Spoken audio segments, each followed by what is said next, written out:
Hello everybody, how are you? I am Muhammad Ahmed and your teacher here, and I will be teaching you different question and the answers. So I welcome you on classtheater.com where we will be discussing question.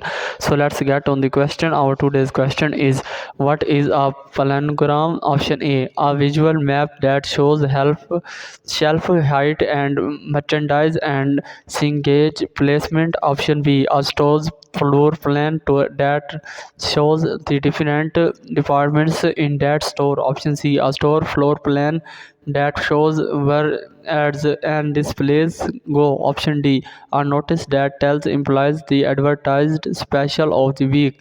The correct answer of the question, option A visual map that shows shelf height and merchandise and signage placement. So that's the correct answer of the question. If you have any question, just leave a comment. I will be answering you as soon as I can. Thank you very much for watching the video. Please don't forget to like, share and subscribe our channel. Until next question, bye bye.